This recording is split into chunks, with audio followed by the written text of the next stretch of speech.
Today on Charlie Kirk's birthday, 47th President Donald Trump rewards him with the highest medal, the posthumously, which means after his death, Presidential Medal of Freedom, which is the highest civilian honor in the United States, awarded by the president to individuals who have made and showed good moral contributions. The criteria for receiving the medal include significant achievements related to the security or national interest of the United States, world peace, cultural or other significant public or private endeavors. And I believe that Charlie Kirk can fit all these brackets. He was a real man of faith that will greatly be missed in America and across the world, I believe. I want y'all to check out this clip of Erika Kirk receiving the Presidential Medal of Freedom from Donald Trump on behalf of her husband, Charlie Kirk. The Presidential Medal of Freedom is awarded to Charles James Kirk. Accepting on behalf of Charlie is his wife, Mrs. Erika Kirk. Charlie Kirk was one of the most influential American political figures of his generation. At just 18 years old, he founded Turning Point USA and grew it into the largest conservative youth organization in the nation. For over a decade, he tirelessly traveled the country leading a movement to restore respect for our founding principles, reawaken our national identity, and inspire a renewed spirit of religious devotion.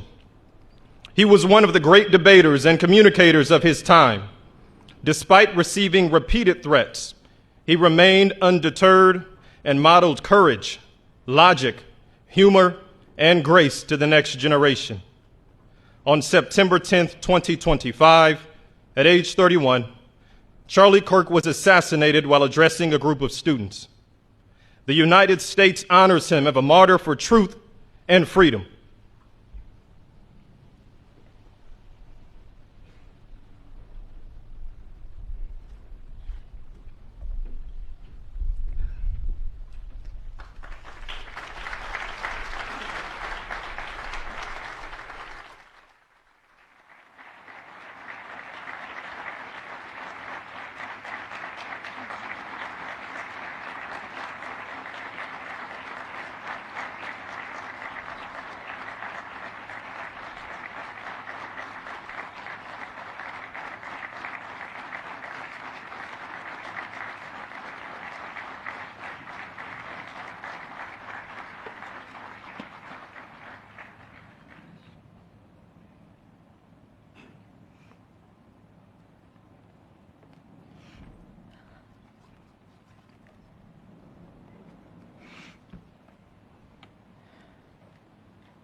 Thank you, Mr. President, for honoring my husband in such a profound and meaningful way. And thank you for making this event a priority amid the peace process in the Middle East. Thank you. Very grateful. Charlie always admired your commitment to freedom, and that's something that both of you shared. So thank you. Your support of our family and the work that Charlie devoted his life to will be something I cherish forever, so thank you. To our gracious First Lady in her office for making this event possible, thank you as well. It's beautiful. To Vice President and the lovely Usha Vance, your friendship has been an unbelievable encouragement. Thank you.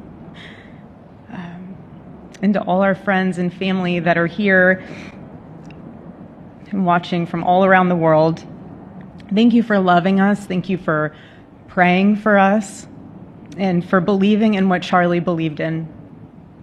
And to our Turning Point USA staff and the Charlie Kirk Show staff, we love you more than you could ever know. And to the Turning Point USA chapters that are watching all across America right now,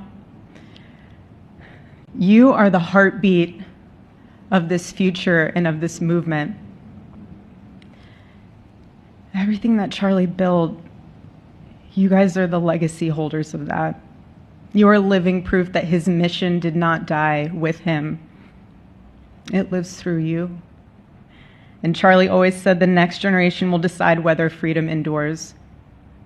And because of you, I know that freedom will endure. It will. And today we're gathered not only to celebrate Charlie's birthday, but to honor a truth that he gave his entire life to defend, and that's freedom. The very existence of the Presidential Medal of Freedom reminds us that the national interest of the United States has always been freedom.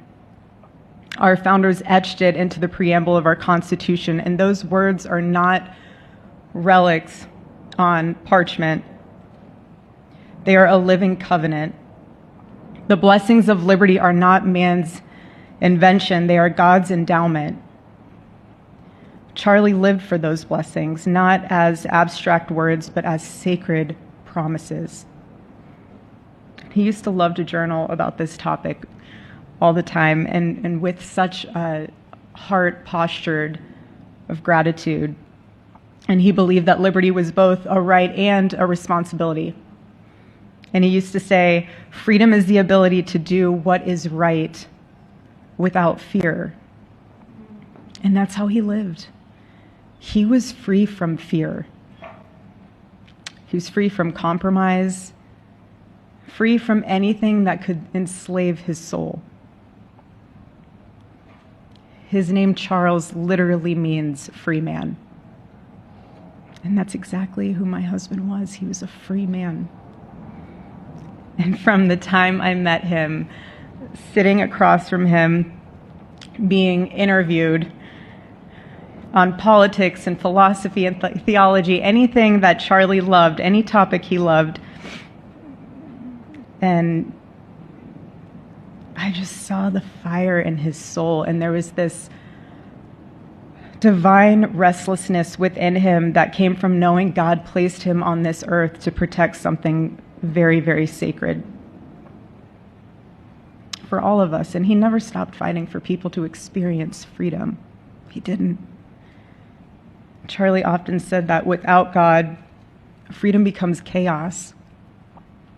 And he believed liberty could only survive when anchored to truth. And I remember in one of his speeches, he told the audience that the opposite of liberty isn't law. He said it's captivity. And that the freest people in the world are those whose hearts belong to Christ. But what's so powerful is that Charlie had the ability to communicate so brilliantly across all generations. And he reminded us that in a world that tells us freedom is doing whatever you want to do, the real freedom is the power to live freely and to do what is right. And in one of his journal entries, he wrote that he wanted everyone to know that you can't have liberty without moral responsibility. Freedom divorced from faith eventually just destroys itself. And what's so fascinating about all of this is looking back these past 12 years of Turning Point USA and his mission, there's almost this veil of sacredness. Because what I realize is that while he was building an organization, he was also building a movement. One that called people back to God, back to truth, and a movement that was filled with courage. And ironically, for a man who impacted millions, Charlie never desired to be the center of attention. He just wasn't. My husband was not a man of extravagance. He loved simple but deeply meaningful things. Truly. He loved his late night walks. He loved buying more books than he could ever read because he felt there was no such thing as a book budget. And he loved being able to read to our kids the same bedtime story on repeat because he knew it was their favorite. But to him, that was special. And he loved to sit in the sun on a Saturday morning with his cup of decaf coffee, and his phone was off because he was honoring the Sabbath. And for him, it was that moment to catch his breath and just be in peace, because he was unreachable at the moment. And he preferred quiet birthdays. But that never stopped me from telling him. I told him every single year, I said, baby, I love your birthday. I said, because it's the day that God knew the world couldn't go another day without you.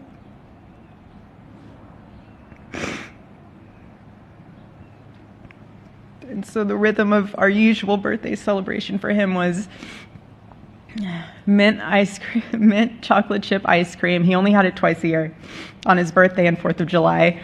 It's just, and then after that, it was back to work as usual. But last year, his one birthday wish was to see the Oregon Ducks play the Ohio State. And they won. Oregon won that night. And it was by far one of the most memorable nights of his birthday experience of his life until today. And so, honestly, President Trump, I have spent 7.5 years trying to find the perfect birthday gift for Charlie. And it's so difficult. And those of you that have spouses or loved ones, you know how difficult it is sometimes to buy a gift for someone that you love, because he wasn't a materialistic man, so that also did not help.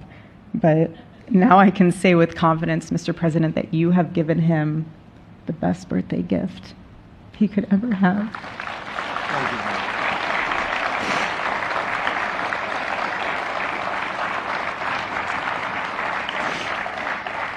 It's such an honor, and the recognition of a life lived for defending freedom. And that's what Charlie fought for until his last breath.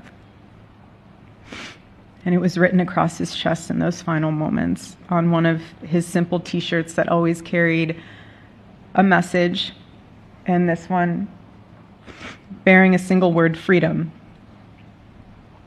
That was the banner over his life, and that shirt was a declaration.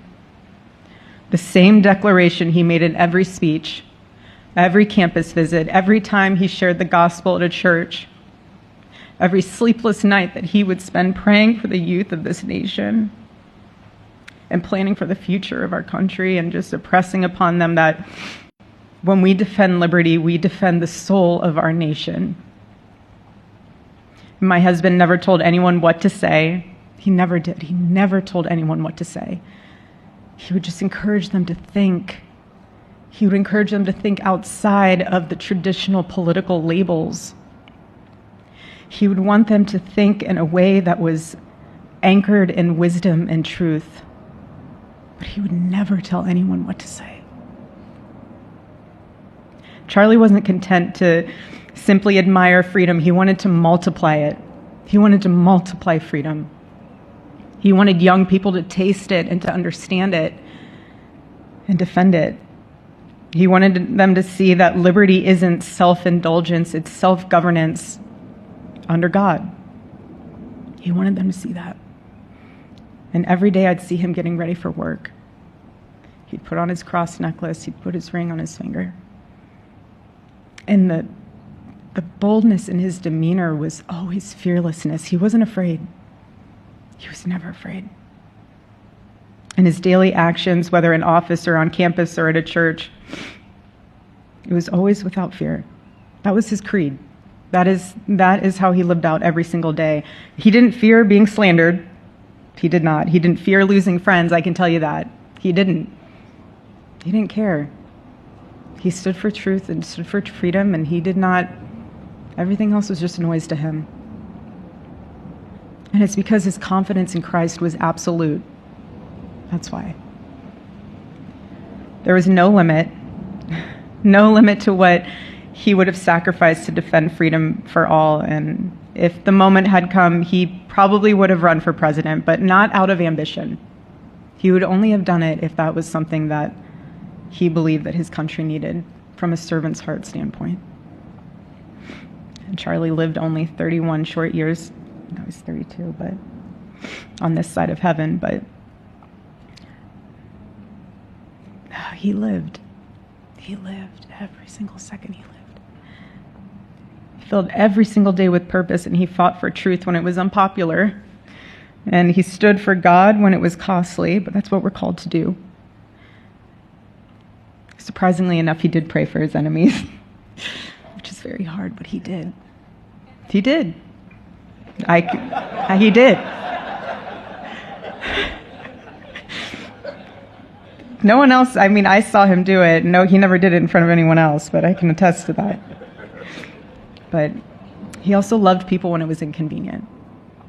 And he ran his race with endurance, and he kept the faith. And now he wears the crown of a righteous martyr. And for me and for our children, the truth really steadies our grief, because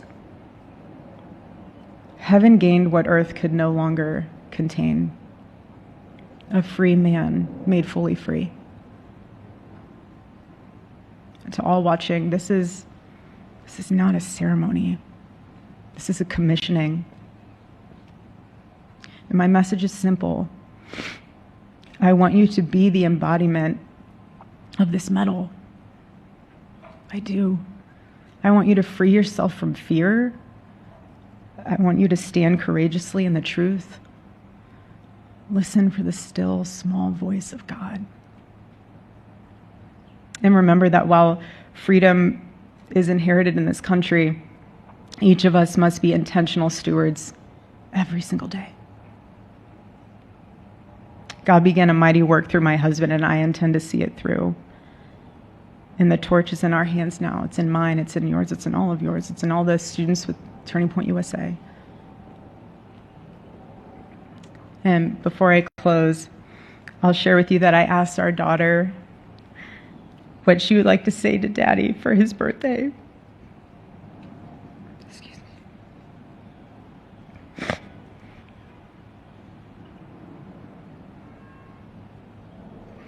She said, "Happy birthday, Daddy. I want to give you a stuffed animal.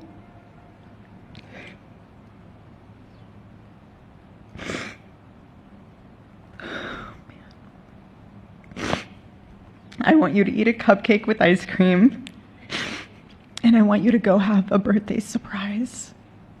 I love you," is what she said. And while our son is precious, he can't yet speak, in classic Kirk family fashion, his actions spoke louder than his words, and his gift to you, Charlie, and myself for that matter, was deciding to become the man of the house and be fully potty trained at 16 months. But Charlie, baby, I know that you're celebrating in heaven today, but gosh, I miss you. We miss you. And we love you, and we promise we'll make you proud. And Charlie's life was proof that freedom is not a theory, it's a testimony. He showed us that liberty begins not in the halls of power, but in the man of a heart surrendered to God. And so today, as we honor Charlie with this incredible Presidential Medal of Freedom on his birthday, I stand here with tears and just a humbled heart and spirit, because his story reminds us all that to live free is the greatest gift, but to die free is the greatest victory. Happy birthday, my Charlie. Happy Freedom Day. God bless you.